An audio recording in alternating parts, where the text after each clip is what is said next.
तो कल हम लोग जो थे वो प्रॉपर्टीज ऑफ डिटर्मिनेंट के बारे में पढ़ रहे थे, जो एक्स्ट्रा कंसेप्ट था आपके सिलेबस में नहीं है। तो कुछ जो प्रॉपर्टी था डिटर्मिनेंट का उसको जानना बहुत ज़्यादा जरूरी था, वो आपको बता रहे थे। तो कल आप लोग को दो प्रॉपर्टी के बारे में बताए थे। दोनों प्रॉपर्टी याद है? पहला प्रॉपर्टी क्या होता है? डिटर्मिनेंट का पहला प्रॉपर्टी क्या होता है? ठीक है, डिटर्मिनेंट का पहला प्रॉपर्टी कहता था, P1 कहता था कि किसी भी मैट्रिक्स का डिटर्मिनेंट निकालिए या उसके ट्रांसपोज का, दोनों का मान क्या रहेगा? सेम। यहां से किसी भी मैट्रिक्स का निकालिए डिटर्मिनेंट या उसके ट्रांसपोज का, दोनों का मान क्या रहेगा? सेम। मान में कहीं कोई परिवर्तन नहीं होगा। ये था पहला। दूसरा बताए थे, P2 बताए थे, यदि कोई डिटर्मिनेंट में कोई भी दो रो या कोई भी दो कॉलम का एलिमेंट सेम हो जाए, क्या हो जाए? सेम। सेम या प्रोपोर्शनली समानुपाती रहेगा तो उसका मान कितना हो जाएगा? 0। जैसे अगर यहाँ पे 1 2 3 है, यहाँ पे 4 5 6 है, फिर यहाँ 1 2 3 है, तो इस डिटर्मिनेंट का देखें तो R1 का एलिमेंट और R3 का एलिमेंट, दोनों का एलिमेंट सेम टू सेम है कि नहीं है? तो इसका मान डायरेक्टली कितना हो जाएगा? 0। या मान लीजिएगा यहाँ पे 2 3, यहाँ 2 3 4 5 लिखे हैं, फिर यहाँ पे 3 और 6 यहाँ पे 7 लिखे हैं, और 4 8 यहाँ पे मान लीजिए कि -5 लिखे हैं। लिखे हैं कि नहीं लिखे हैं? तो इसका भी मान कितना आ जाएगा? 0। 0 क्यों आएगा? कि C1 और C2 को देखिए, C1 और C2, 2 कहें 4 रहेगा ना जी, 4 रहेगा। तब देखिए 2 का डबल 4, 3 का डबल 6 और 4 का डबल 8। मतलब कहने का अर्थ है कि जब भी दो रो या दो कॉलम या तो सेम हो या आपस में क्या हो? प्रोपोर्शनल हो, इसका 2 गुना 3 गुना रहेगा, तो इस डिटर्मिनेंट का मान कितना आ जाएगा? 0। कितना आ जाएगा? 0। यह कल दो प्रॉपर्टी हम लोग पढ़े थे। उसके बाद एक दो और एक्स्ट्रा से जो इसको हम खाली बता दे रहे हैं, क्योंकि वो सिलेबस में है नहीं, तो फिर भी जानकारी के लिए बता दे। फिर स्टार्ट करेंगे हम लोग, आगे का जो टॉपिक है उसको पढ़ेंगे। तो देखिए तीसरा क्या होता है, थर्ड प्रॉपर्टी क्या होता है, बारे में नहीं कि थर्ड प्रॉपर्टी के बारे में। अब P3 पढ़ने से पहले आपको समझाते हैं कि तीसरा प्रॉपर्टी क्या होता है। सबसे पहले बताइए, मैट्रिक्स और डिटर्मिनेंट में डिफरेंस बताए थे, उसमें एक मेन डिफरेंस यहाँ ध्यान सुनेगा। अगर मैट्रिक्स में यहाँ पे 1 2 3 है, 4 5 6 है, और यहाँ पे फिर मान लीजिए 3 है, 2 है, -1 दिया हुआ है। ध्यान सुनिएगा, अगर मैट्रिक्स के बाहर कोई संख्या है, मैट्रिक्स के बाहर कोई संख्या है, मैट्रिक्स के अंदर जाएगा तो सबको मल्टीप्लाई करेगा। मैट्रिक्स के बाहर कोई संख्या है, मैट्रिक्स के अंदर जाएगा तो सबको मल्टीप्लाई करेगा। मतलब 2 जाएगा, सबको ना मल्टीप्लाई करेगा जी। तो 2 एकम 2, 2 दूना 4, 2 तिहाई 6, 4 दूना 8, 5 दूना 10, 6 दूना 12, 3 दूना 6, 2 दूना 4 और -2। आया कि नहीं आया? कोई दिक्कत यहाँ तक? यहाँ तक कहीं कोई दिक्कत नहीं। लेकिन जब डिटर्मिनेंट में आपको हम बताए थे, अगर यही सेम चीज डिटर्मिनेंट होता, 1 2 3 होता, 4 5 6 होता और 3 2 -1 होता कि नहीं होता? अब इस डिटर्मिनेंट को अगर हम 2 से मल्टीप्लाई करना है तो हम लॉजिकली बताए थे, अगर मैट्रिक्स के बाहर कोई संख्या है, मैट्रिक्स के अंदर जाएगा तो सबको मल्टीप्लाई करेगा। किसको करेगा? सबको, हर एक एलिमेंट को मल्टीप्लाई करेगा। लेकिन अगर डिटर्मिनेंट के बाहर कोई संख्या है, डिटर्मिनेंट के उसको अंदर ले जा रहे हैं, तो बाय ऑपरेशन के थ्रू उसको किसी एक रो को या किसी एक कॉलम को, किसी एक रो या किसी एक कॉलम को मल्टीप्लाई करेगा। मतलब यह 2 या तो R1 में जाएगा, या तो R2 में, या तो R3 में, या तो फिर C1 में चला जाता है, या तो C2 में, या तो C3 में। मतलब डिटर्मिनेंट के बाहर कोई संख्या है, डिटर्मिनेंट के अंदर जाएगा तो पार्टिकुलर कोई एक रो में या तो कोई एक कॉलम में, एक एलिमेंट में नहीं, एक पूरा का पूरा रो में जाएगा या तो पूरा का पूरा कॉलम में, किसी एक रो या किसी एक कॉलम को मल्टीप्लाई करेगा। याद रखिएगा, सबको मल्टीप्लाई नहीं करेगा। अगर सपोज करिए कि यह 2 या किसी एक रो या किसी एक कॉलम को मल्टीप्लाई कर रहा है, मान लेते हैं कि 2 को हम मल्टीप्लाई कर दिए R2 में। किसे मल्टीप्लाई कर दिया? R2 में। R2 को चेंज हो रहा है 2R2, किस रूप से? 2R2। मतलब R2 को किससे मल्टीप्लाई किए? किससे? तो R2 बदल ना जाएगा जी, R2 वही रहेगा, R2 बदल जाएगा। तो बताइए किसको मल्टीप्लाई नहीं किए जी? R1 और R2, R1 और R3 10 का 10, 10 का 10, इसका कोई पूछताछ नहीं हुआ है। R1 R3 10 का 10, बस मल्टीप्लाई किसको किए हैं? R2 को। तो देखिएगा 1 2 3, फिर यहां पर देखिएगा R1 10 का 10 और R3 भी 10 का 10, 3 2 माइनस 1 10 का 10। अब बताइए हम 2 से किसको मल्टीप्लाई किए हैं? R2, R2 2 से मल्टीप्लाई हो जाएगा। R2 में यहाँ कितना था? 4, 4 दूना 8, यहाँ कितना था? 5, 5 दूना 10, यहाँ 6, 6 दूना 12। अब बताइए ये डिटर्मिनेंट और ये डिटर्मिनेंट का दोनों सेम है? बदल ना गया जी, लेकिन अब बदल गया तो दोनों का मान कैसे बदलेगा? तो अगर सपोज करिए, तो इसमें मेन कंसेप्ट अब यहां सुनिएगा। अब बताइए अगर इस डिटर्मिनेंट का मान, अगर इस डिटर्मिनेंट का मान 10 है, कितना होगा? 10, कितना होगा? 10, तो इस डिटर्मिनेंट का मान आ जाएगा 20। कितना आ जाएगा? 20। ऐसा क्यों? यहां सुनिएगा, कहता है रूल, यदि डिटर्मिनेंट के किसी भी एक रो या किसी भी एक कॉलम को अगर आप k से मल्टीप्लाई करते हैं तो उसका आंसर भी k टाइम्स हो जाएगा, उसका आंसर भी k गुना हो जाएगा। ये बताइए हम R2 को किससे मल्टीप्लाई किए हैं? 2 से। किससे मल्टीप्लाई किए हैं? 2 से, तो उसका आंसर भी 2 गुना हो जाएगा। तो पहले से कितना था? 10, तो 10 को जब 2 से मल्टीप्लाई कितना हो जाएगा? 20।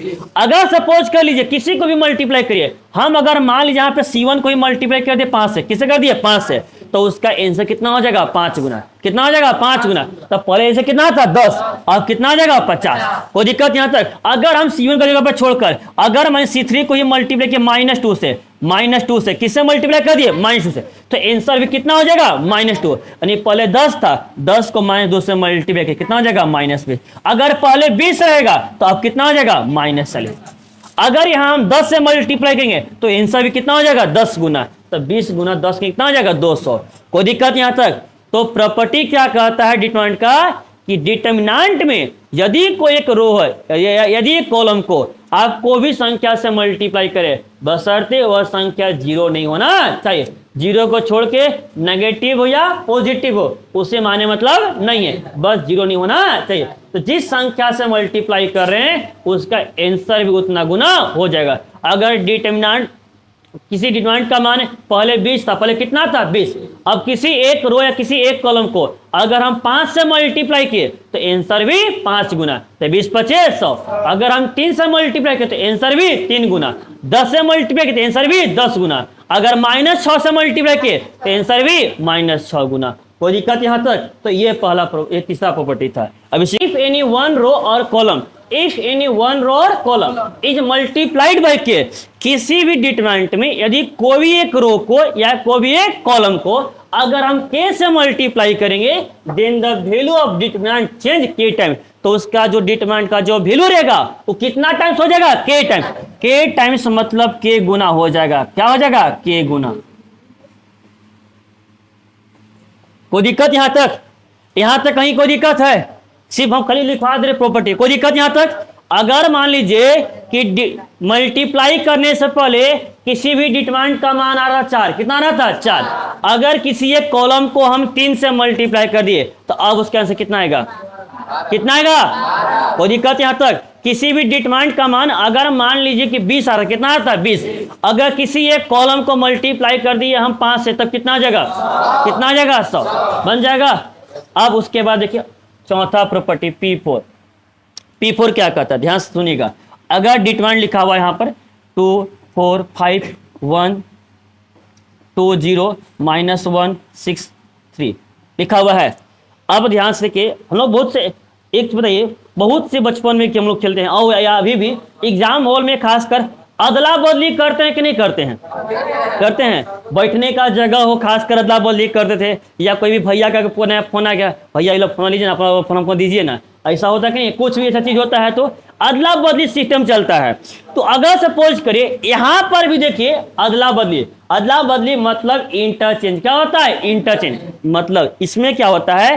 रो रो के साथ इंटरचेंज करेगा और कॉलम कॉलम के साथ। अब ध्यान से देखिए, ये R1 है, ये क्या है? R2, ये क्या है? R3।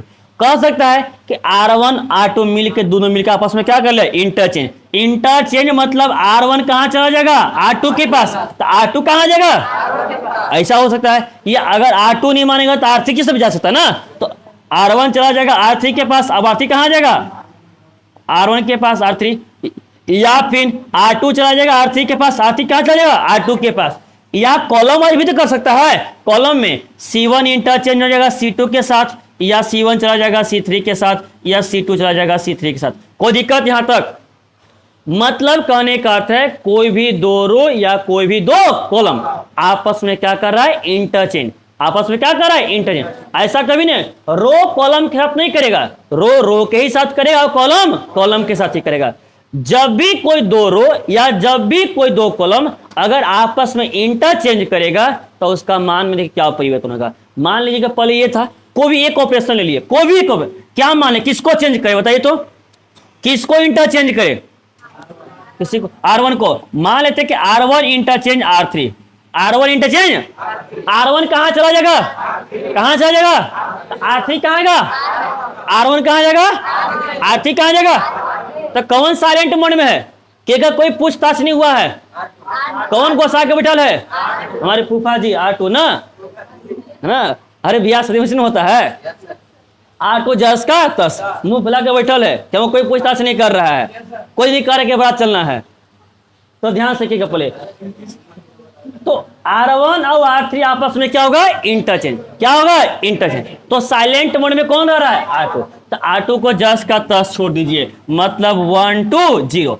अब बताइए कौन कौन अपन जगह चेंज किया है जी, R1 आओ, R1 कहां चला जाएगा, R3 कहां चला जाएगा, R1, मतलब यहां आ जाएगा 1 6 3 और यहां आ जाएगा 2 4 5।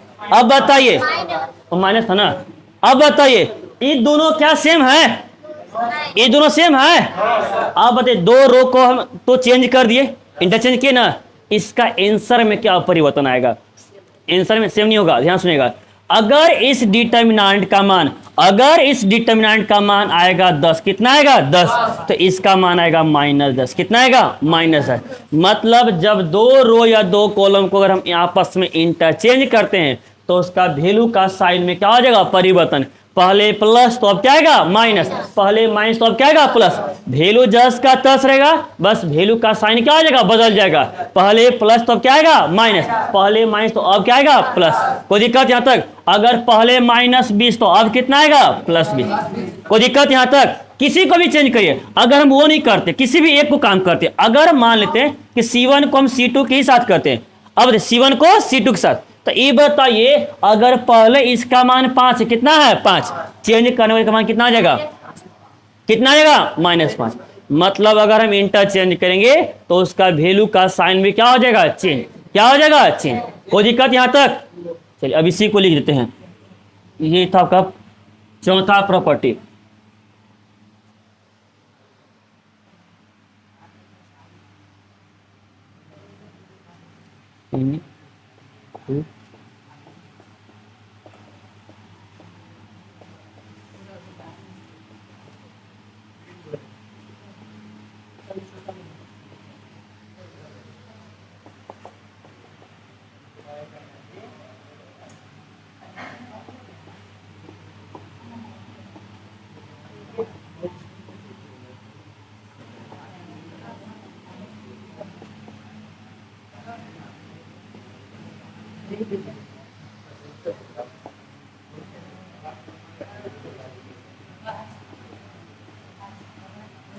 चलिए बात नहीं करेंगे, ध्यान सुनिएगा।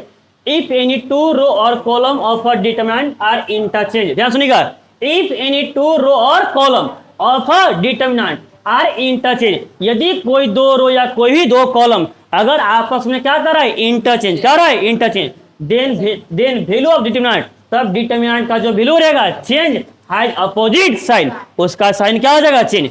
पहले प्लस तब क्या हो जाएगा माइनस, पहले माइनस तब क्या हो जाएगा प्लस। कोई दिक्कत यहाँ तक? तो ये 4 को प्रॉपर्टी साथ सीख लीजिए, बाकी कभी कोई जरूरत नहीं है। जब वो पहले था साइन तब बताते 4 इतना लिखे पहले, तो 2 पहले बताए थे, 2 और